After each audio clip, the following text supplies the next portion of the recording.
conversar com essas pessoas, porque, como eu disse outro dia, ontem, eu creio, lá naquela igreja de Roma, estava cheio de judeus. Judeus convertidos, judeus semi-convertidos, judeus hibridizados e judeus que estavam ali só para encher a paciência e ver se convertiam alguém de volta. Levavam para o judaísmo, deixando a fé libertadora do Evangelho da graça de Deus em Jesus.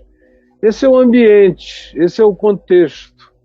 É disso que se está falando. E é isso que está em vigência entre nós. As pessoas chegam aqui, quase todas vêm de igrejas, e se queixando.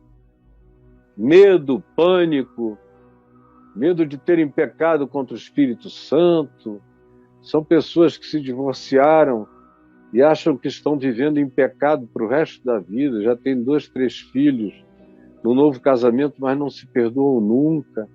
Ainda encontram aqueles pastores que dizem: se você não deixar esse marido, apesar dos filhos que tem com ele, e voltar para o original, que já está casado e com outros filhos, você e ele vão viver em pecado para o resto da vida e não tem perdão. Parece que se divorciar é pecado contra o Espírito Santo. E assim vai. E eles vão botando pesos e pesos e pesos, que Jesus disse: vocês são os hipócritas. Vocês não conseguem tocar nesse peso nem com o dedo mindinho. E querem colocar o fardo todo no ombro dos outros. Para vocês, particularmente, na casa de vocês, na família de vocês, com os filhos de vocês, o que vige é outra história. Agora, no que diz respeito aos filhos, aos outros, à igreja, aos membros, o que vale é a lei de Moisés, e vocês não têm nenhuma pena.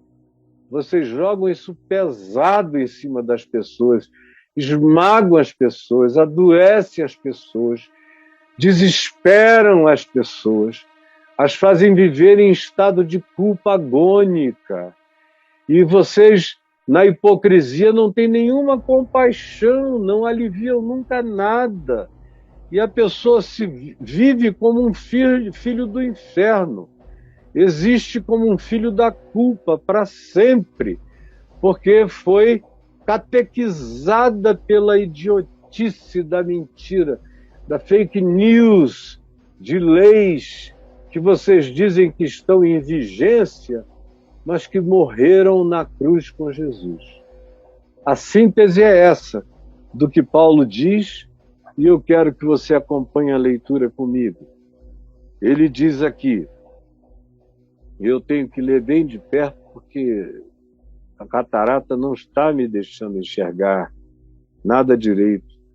Ele diz: porventura, ignorais, irmãos, o fato, ignorais a realidade de que eu falo aos que conhecem a lei. Ele está dizendo: eu estou falando com vocês, judeus, que conhecem a lei.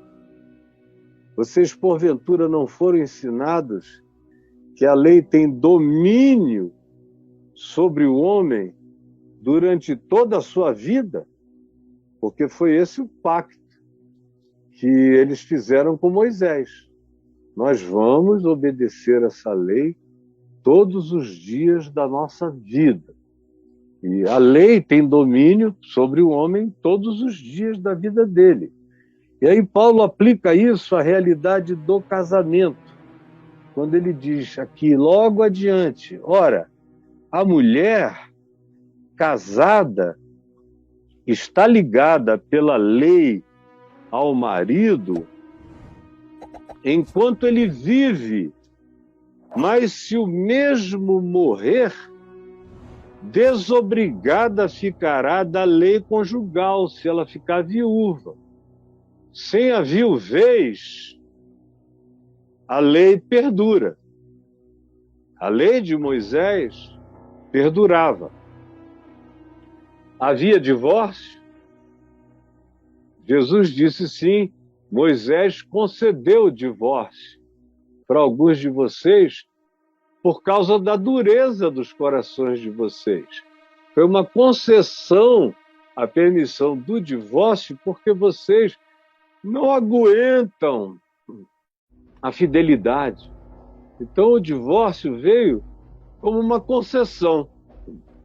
Mas mesmo assim, somente de acordo com a lei, a pessoa que tinha sido vítima da traição é que ficava livre do pacto e podia casar outra vez. Mas aquele que tinha sido traidor permanecia em estado de culpa, de acordo com a lei de Moisés, por outras razões que quem quiser saber eu explico aí no meu portal, lá na lupinha do portal caifab.net, é só escrever divórcio que você entende todo o contexto do ambiente histórico. Mas o fato é esse. E Paulo usa esse exemplo, que é poderoso, para aqueles judeus. Ele faz questão de dizer, olha, eu estou falando com vocês que conhecem a lei e que querem viver ainda por meio dela, mesmo dizendo que são discípulos de Jesus, vocês querem viver por meio da lei.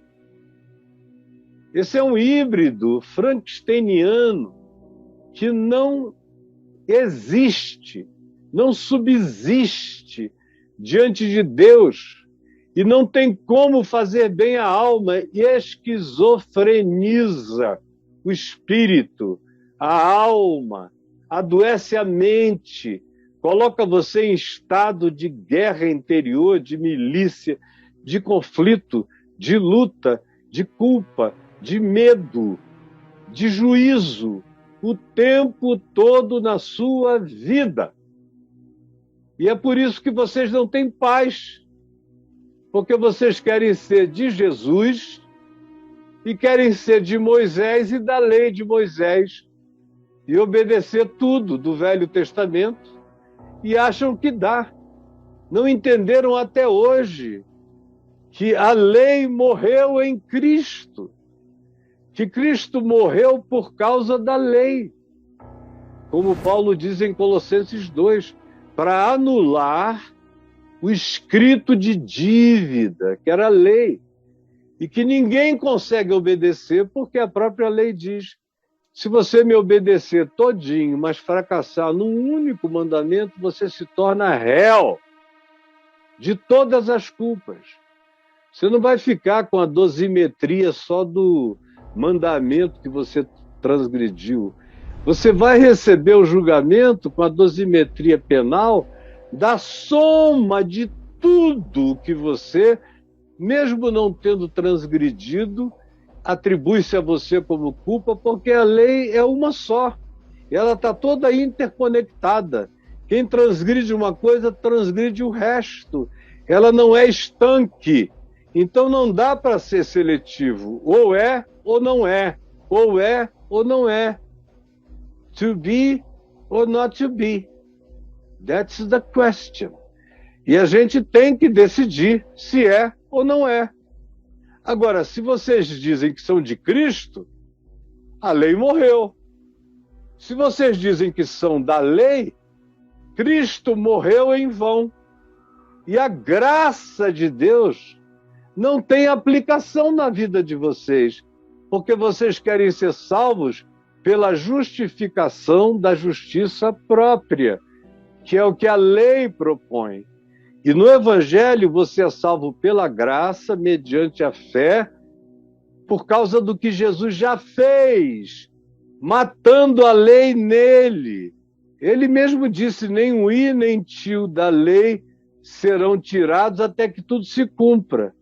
Aí ele gritou na cruz, está cumprido, está consumado, tetelestai, está pago, ou seja, acabou. O que matava vocês é aquilo que eu absorvi como minha morte. Eu sou o Cordeiro único que paga tudo. Como disse João Batista, que tira o pecado do mundo. Tira, tirou, tira e tirará. é um presente contínuo e eterno, é um gerúndio infinito e sem fim. Tira o pecado do mundo. Então é com vocês que eu estou falando, Paulo está explicando. Não dá para fazer hibridização. Vocês vão ter que decidir. Não dá para sair carregando essas leis do apedrejamento, da morte, e ao mesmo tempo dizerem que foram salvos pela graça de Jesus. É mentira. Ou é uma coisa ou é outra. E quem está te ensinando a hibridização, todos esses, você aprende isso da igreja presbiteriana, você aprende isso com Calvino, que diz que você é salvo pela graça, e depois é devolvido para a lei para ser santificado, adoece tudo de novo. Por isso nunca entenderam a saúde do evangelho para a mente humana. É praticado em todas as outras denominações, é praticado especialmente nas mais emocionais, as mais fanáticas, que de fato nem falam de Jesus. Como eu já disse, o líder de uma das maiores denominações desse país me falou pessoalmente, há uns 25 anos atrás, aqui na minha igreja é proibido falar de Jesus, falar da cruz, porque dá azar.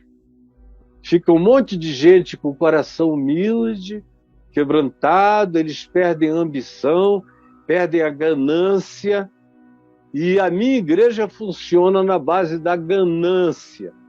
É por isso que eu só prego sobre prosperidade no Velho Testamento, porque o pessoal faz barganha, diz: eu vou te oferecer isso se tu me fizeres aquilo. Em Jesus não tem mais oferta, porque ele morreu de uma vez para sempre. O cara sabia de tudo. Mas, Caio, é o que você prega. E o que você prega está tudo certo. Mas eu vou ficar fazendo o que eu faço porque dá infinitamente mais certo. O povo vem que vem, fica ganancioso em nome de Deus, e eu fico rico na ganância dos pobres, que querem ficar como eu, que sou o exemplo da prosperidade. É o que acontece para todo lugar. E vocês comem essa comida misturada. E depois não sabem por que o evangelho não faz diferença. Aí vão procurar coaches, vão procurar profetas, vão procurar novos ensinos, porque nada vai dar certo. Vocês querem Jesus mais Moisés mais tudo que vem. E Jesus só é Jesus. E o evangelho só se manifesta como boa nova, como benefício, como libertação, como abertura dos olhos aos que não viam, como abertura da percepção aos que não ouviam, como amolecimento do coração para os que nada sentiam. Se eu não tiver Jesus plus coisa nenhuma, Jesus tem que ser único, absoluto. O evangelho é o que forma a mente de Cristo em mim, é o que dá o coração de Cristo a mim, e é o evangelho que produz essa fé, essa certeza na imutabilidade do amor de Deus e de como Ele me quer unilateralmente, e não vem de obras. Não vem de obras. Não vem de pseudo-boas obras humanas. Para quê? Para que ninguém bata no peito dizendo: eu sou o cara, eu sou mais eu. Deus me salvou porque não fez mais do que a sua obrigação. E a maioria das pessoas, conquanto não digam assim, sentem as coisas assim. E é por isso que toda hora elas se sentem em estado de reprovação em relação a qualquer das leis de Moisés e entram em culpas neuróticas, mergulham em paranoias, adoecem mentalmente, cismam que pecaram pecados sem perdão, vivem sempre como seres de segunda categoria, querem sempre que alguém que eles consideram mais santificado ore por eles, porque a essas pessoas Deus atende, a elas não, nem tanto, quem sabe, talvez, muito raramente. Você sabe exatamente, porque é isso que vocês que vivem uma vida de híbridos, como esses a quem Paulo estava falando, experimentam como angústia. É por isso que Paulo tem que falar coisas tão básicas, que ele queria já ter deixado para trás, mas ele tem que voltar, repetir toda vez a mesma coisa, porque o pessoal tinha a cabeça transformada pelos mensageiros do engano, das fake news. Não são good news do Evangelho, são fake news sobre Jesus, sobre a palavra de Deus, que é o que vocês comem, absorvem e sorvem. Sorvem a largos goles e vivem uma vida miserável, pobres, cegos, infelizes, nus, amedrontados, doentes nas emoções, na alma, nos sentimentos, nos pensamentos, nos afetos, porque são seres esquizofrenizados. De um lado, tem uma tentativa de um Jesus que nunca cresce, que é abafado pelos espinhos das outras sementes da lei. E a lei, com toda a sua sufocação, com todos os seus espinhos, com todas as suas maldições, e você quer que uma vida nesse estado de dicotomia antagônica, de dualidade adversária, uma dimensão da outra, produza o quê? Paz? Só produz doença e agonia. É isso, é a psicologia da pacificação do Evangelho. Acontece assim. E quem não entender isso, nunca experimentará o que eu estou dizendo. Pode fazer 30 anos de yoga, não vai experimentar. Pode fazer meditação transcendental, não vai transcender. Vai ter que todo dia fazer sacrifícios de bodes e de touros. Ou seja, vai ter que viver de paliativos de 24 horas. Vão ter que viver a vida inteira de terapias para o resto da vida. Porque se aquela pessoa morrer, você não tem com quem falar. Se não tiver com quem falar, você adoece. Porque você não aprendeu a andar com as próprias pernas. Até a paz que vem de Deus, que se planta em nós e que é nossa, e que não depende de ninguém, nem de circunstâncias, nem de condicionamento, nem de coisa alguma. Ela passa a nos habitar, essa paz de Deus, mediante a fé, por causa da graça, e que se instala em nós e passa a exceder as circunstâncias, a tudo, a todo entendimento. Paulo prossegue com exemplo de que se a lei não morrer, está todo mundo ferrado. E ele toma o exemplo mais sensível, é o exemplo mais visceral, é o exemplo que envolve sexualidade, desejo, tesão, prazer. Ele diz, olha, a mulher ou o homem casados, segundo a lei de Moisés, estão ligados um ao outro conjugalmente por toda a vida. E se um deles quiser sair, se não for por causa de traição do adultério, que foi essa cláusula de concessão aberta depois por Moisés, vão viver cada qual, de acordo com a lei, em estado de adultério permanente. E esses pastores que pregam a lei para vocês, mas que se divorciaram, alguns deles até eles próprios adulteraram, e não as esposas, mas casaram de novo, eles abriram um parêntese, e eles não têm o direito de abrir esse parêntese, porque se você fizer uma única transgressão de um mandamento, você é réu de todos. Ou a lei morre por inteiro na cruz, ou não dá para a gente selecionar as partes que a gente prefere que desapareçam. Não dá.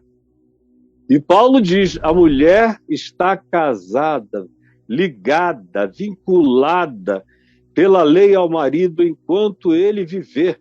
Mas se o marido morrer, desobrigada ficará ela da lei conjugal.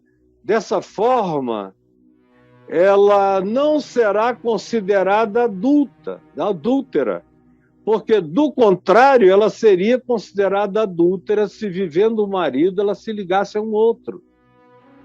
Portanto, para se unir a um outro homem, é preciso que o primeiro marido com o qual você casou morra.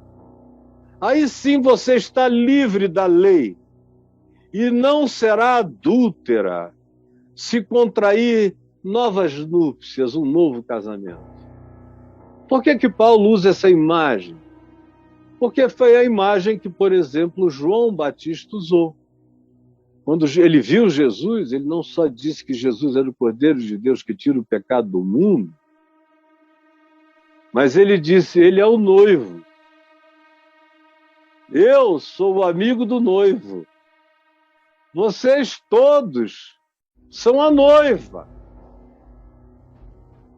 E a alegria de ver que o noivo chegou e que vai poder esposar todo aquele que crê nele, na graça dele, que ele tira o pecado do mundo, essa alegria já está cumprida em mim. Eu já carrego essa alegria desse novo pacto, dessa nova aliança, desse sangue do Cordeiro de Deus que tira o pecado do mundo, para trás, hoje e para frente.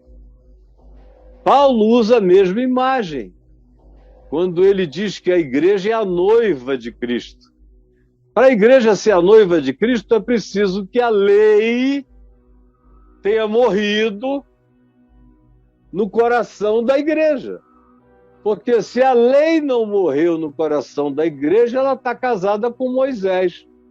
Não pode contrair novas núpcias. Não pode contrair núpcias com o evangelho. Não pode ter esse novo casamento. Eu fiquei viúvo de Moisés para sempre, para ser noiva espiritual de Cristo eternamente. A minha conjugalidade não é com Moisés, não é com a lei, não é com forma alguma de moralismo, de judicialismo, de qualquer outra expressão de suposto mandamento humano que nos salve ou que nos melhore. Não. Meu casamento é com a graça de Deus pela fé em Cristo Jesus. Eu sei que eu estou pago, eu estou lavado. O diabo olha para mim e não acha nada. Porque eu sou perfeito? Não. Porque eu fui aperfeiçoado eternamente em Cristo Jesus. Eu sou santo em Cristo Jesus. Eu sou perfeito? Não, eu estou caminhando, como Paulo disse, não que tenhamos obtido a perfeição, irmão, mas esquecendo das coisas que para trás ficam, que já morreram em Cristo, na lei que se acabou em Cristo, a transgressão que Jesus matou na cruz, deixando para trás essas coisas, nem olhando mais para elas, nem lembrando mais delas, eu prossigo para o alto, que é o prêmio da soberana vocação de Deus em Cristo Jesus, que é dia a dia me fazer mais parecido com Jesus, até o dia que eu me torne Ele, que eu me torne herdeiro de toda a glória, e que eu seja semelhante a Ele. Serei um Caio com a minha individuação de Caio, que ganha um novo nome em Cristo e se torna um Cristo glorificado por toda a eternidade, porque Ele é o primogênito entre muitos irmãos. É tão fácil de entender, eu não sei por que se complica tanto. Paulo prossegue e diz, se não houver viuvez da lei, vocês não estão livres para o casamento com Jesus. vai ficar sempre esse híbrido, essa culpa perversa. Assim, meus irmãos, também nós, ele aplica a ilustração a todos nós. E ele diz, eu estou falando primeiro com os judeus, que são os mais tarados pela salvação pela lei de Moisés. Mas agora eu falo com todos nós. Ninguém caia nessa, porque senão você está ressuscitando o zumbi e vai ser um bígamo de um casamento que Jesus não fica nele. Você vai ter que escolher, porque Jesus não vai ser o segundo na sua vida.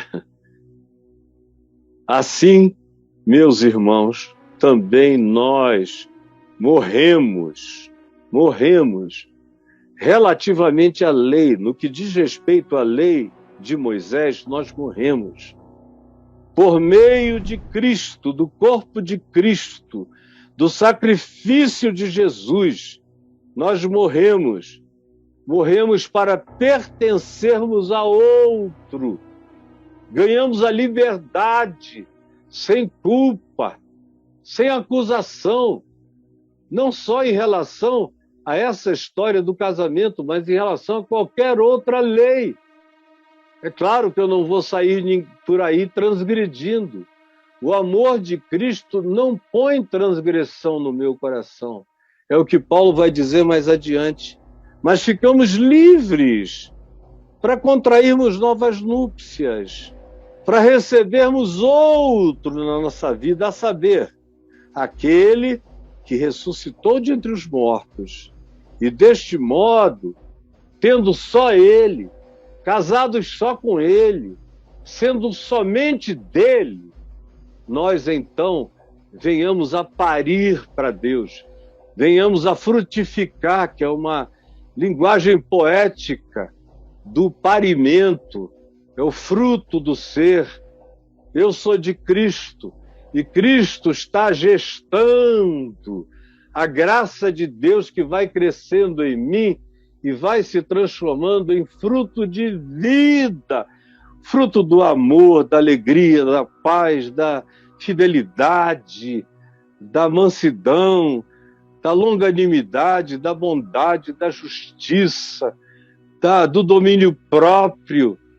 São os frutos que vão crescendo.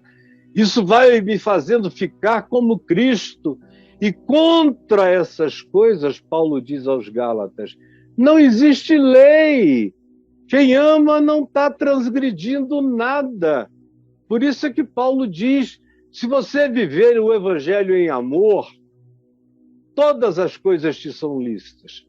Você vai apenas discernir o que convém, o que não convém, o que edifica, o que não edifica, o que é da hora, o que não é da hora. Mas não é por causa da lei, é por causa da saúde. É por causa do que faça bem, do que edifica, do que construa, do que melhore, do que torne a gente mais a semelhança do Filho de Deus, de Cristo Jesus, pelo amor de Deus. O que falta para você entender? Frutifiquemos para Deus, porque quando vivíamos segundo a lei, olha só o paradoxo. E Paulo entendia isso muito bem, porque ele foi um especialista em lei, era um dos grandes legisladores da sua geração em relação à lei de Moisés, estudou aos pés de Gamaliel, que é uma expressão porque naquele tempo os alunos sentavam todos no chão e o professor raramente sentava numa cadeira. Ou ele estava em pé andando, ou ele estava sentado encostado num divã baixo, conversando com os alunos. Ou ele pegava os alunos e saía andando pelo campo conversando. Era outra pedagogia, cheia de ilustrações. E Paulo tinha recebido todo esse treino.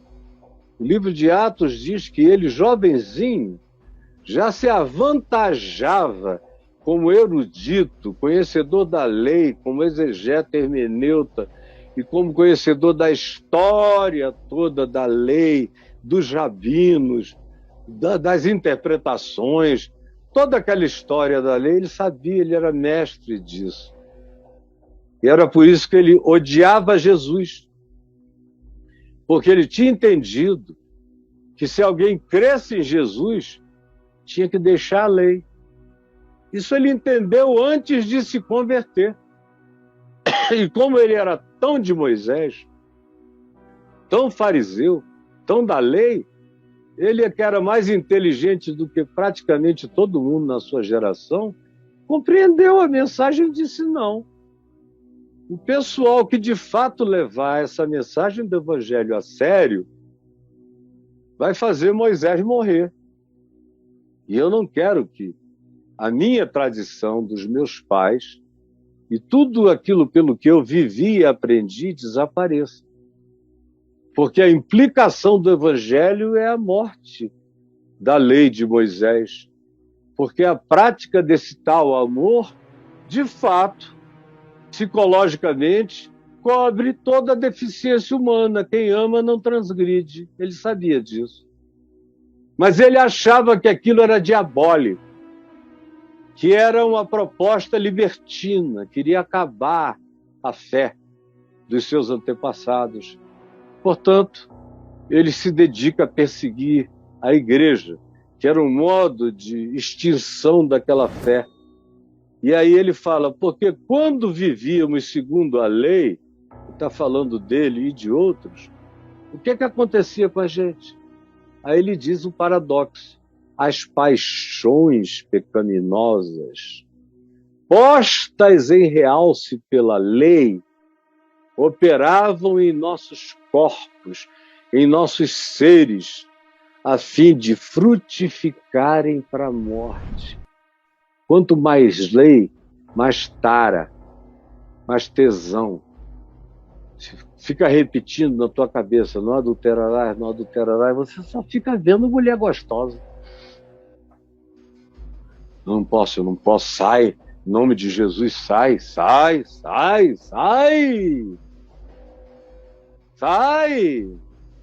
E Paulo está dizendo que aconteceu com ele, e ele via como um apóstolo que também tinha percepções intuitivas de natureza psicológica inigualáveis.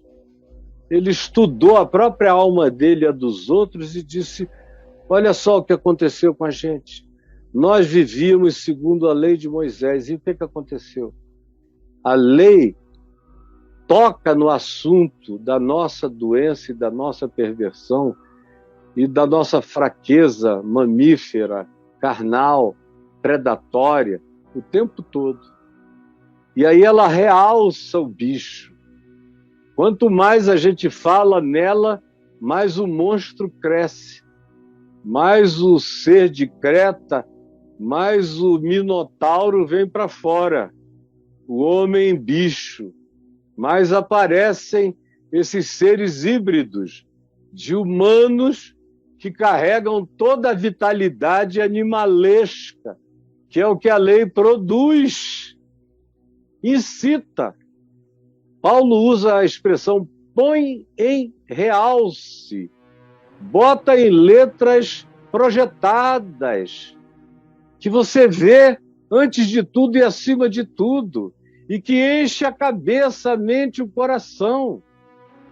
E aí ele disse, o diagnóstico foi as paixões pecaminosas, lascivas, as vaidades, as arrogâncias, as soberbas, as mentiras. A gente praticava a lei do lado de fora e ficava horrível do lado de dentro. Ele entendeu o que Jesus falou aos fariseus, e Paulo era fariseu de fariseus. O que Jesus disse? Vocês são os sepulcros caiados, por fora tudo pintadinho de branco, mas por dentro vocês estão cheios de corpos putrefatos. No tempo em que a gente andava segundo a lei, Paulo diz, as paixões pecaminosas eram postas em realce, porque a lei expõe o desejo, provoca, pelo proibido, provoca o tesão na direção de tudo aquilo que é afirmado como proibição. E, portanto, essas paixões passam a operar na gente dioturnamente. É por isso que você não descansa, não tem paz.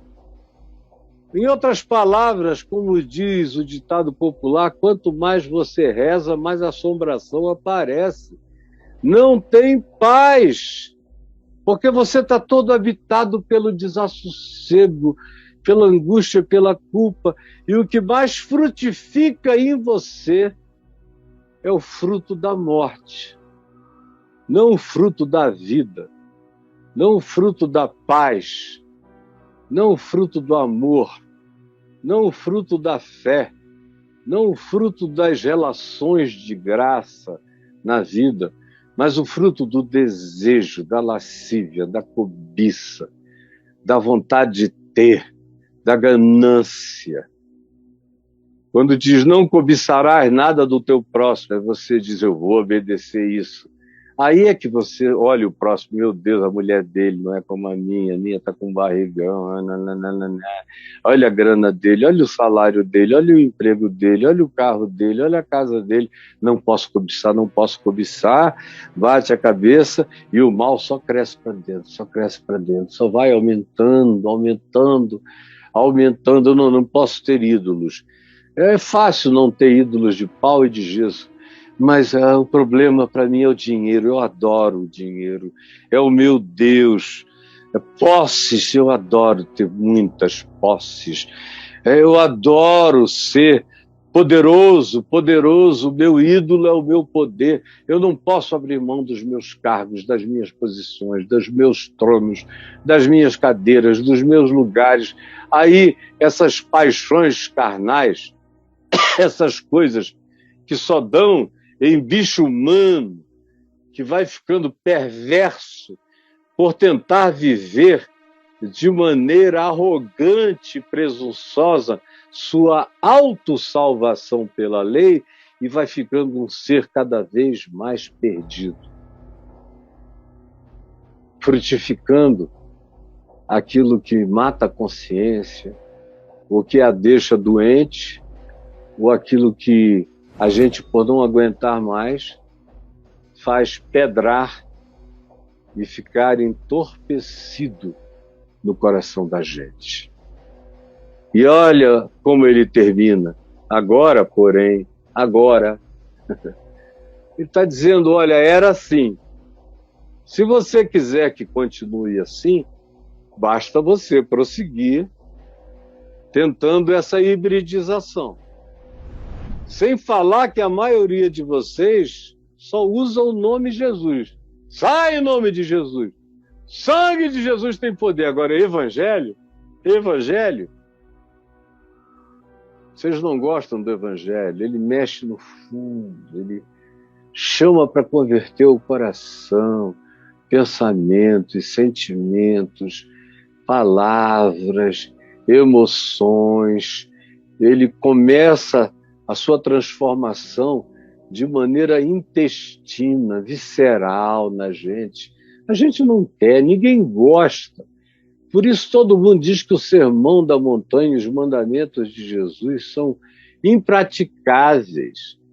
Porque todo mundo prefere uma leizinha de Moisés para cumprir seletivamente algumas coisas na exterioridade e ficar tirando onda enquanto vive ou angustiado ou morto. Morto em delitos e pecados. Paulo conclui agora, no entanto, por causa de Jesus, por causa da cruz, porque foi tudo pago, tudo cumprido, tudo consumado, ele diz, libertados da lei, na cruz de Cristo e por Jesus, agora nós estamos libertos da lei. Porém, para estarmos libertos da lei, temos que nos assumir também mortos para aquilo a que antes estávamos sujeitos, que era a prática da lei e o mandamento da autossalvação e da justiça própria. Para você ficar liberto da lei, você tem que crer que a lei morreu na cruz de Cristo. E fazer como Paulo fez e disse aos Gálatas: eu só me glorio na cruz de Cristo e em mais nada, e em mais ninguém. Agora, porém, tem que ser assim. Se não for assim, você está no porém, na adversativa de Moisés, vivendo todo angustiado, sem saber por que o Evangelho não produz o bem prometido. E nunca produzirá, porque Jesus não tem o lugar da exclusividade absoluta na prática da sua fé e na ambiência plena da sua consciência, do seu entendimento, da sua compreensão, da sua mente, o que produz, então, pacificação. Agora, porém, libertos da lei, estamos mortos para aquilo a que estávamos sujeitos, que eram os escritos de dívidas, bancados pela lei, de modo que agora nós servimos a Deus em outro espírito. Servimos a Deus em novidade de espírito. É uma lua de mel, não é uma lua escura, não é o lado escuro da lua, não é um eclipse, não é a lei de Moisés que nos colocava só nas trevas da nossa própria escuridão e dos nossos medos e pânicos terríveis, a ponto de que o povo disse a Moisés: fala-nos tu, mas nós não queremos nem ouvir a voz de Deus, porque é uma coisa horrorosa, apavorante. Mesmo na hora que a lei estava sendo dada, ela já era insuportável. Agora Paulo diz, o marido morreu em Cristo. A lei é finada. E eu estou livre. E me tornei noivo de Cristo, noiva de Cristo. Me casei com Jesus no Evangelho da Graça. Não sou mais de Moisés. Nunca fui. Eu sempre fui sem Moisés, porque eu nunca fui judeu e eu nunca levei muito a sério aquilo, desde a conversão do meu pai. Quando a minha mãe disse, não começa aí por Moisés, não, porque você vai se atrapalhar. Começa aqui em Jesus. Porque esse livro, a gente só entende o princípio se a gente compreender bem o fim. Do contrário, o princípio vai te fazer mal. E ela, sem nenhuma teologia, estava dando um conselho que na minha mão, depois que eu aprendi, se transformou em Jesus, a chave hermenêutica para o Velho Testamento, para o Novo Testamento e para a vida toda e para qualquer circunstância. Agora, porém, libertos dessa lei, estamos mortos para aquilo a que estávamos sujeitos, de modo que servimos a Deus em novidade de espírito. É uma lua de mel. Não estamos mais presos nem sujeitos à caducidade da letra da lei de Moisés. Ficamos livres dessa caduquice, dessa obsolescência, que para eu ser de Jesus mesmo, sem ser um Frankenstein da religião, que quer juntar lei, Moisés e Jesus. Como eu disse ontem, na transfiguração, Moisés e Elias desapareceram. E a voz do Pai disse, esse é o meu filho em quem eu tenho todo o meu prazer. A ele ouvi. E os apóstolos abriram os olhos e viram só Jesus. Porque é só Jesus que me faz viver em novidade de vida, experimentar essa paz que vem da justificação pela fé e que me dá essa segurança que ninguém arranca em nenhuma dimensão. Eu não tenho medo de nada. Eu sei quem me guarda. Eu sei que nada pode me separar do amor de Deus que está em Cristo Jesus, o nosso Senhor. Mas Ele tem que ter exclusividade do meu ser. Senhor Jesus, que a Tua palavra seja entendida, que esse esforço de Paulo seja compreendido, que a minha repetição acerca disso seja acolhida.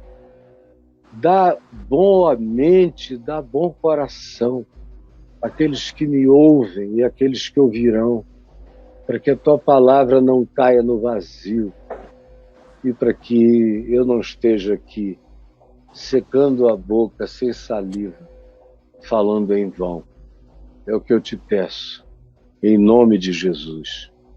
Amém e amém.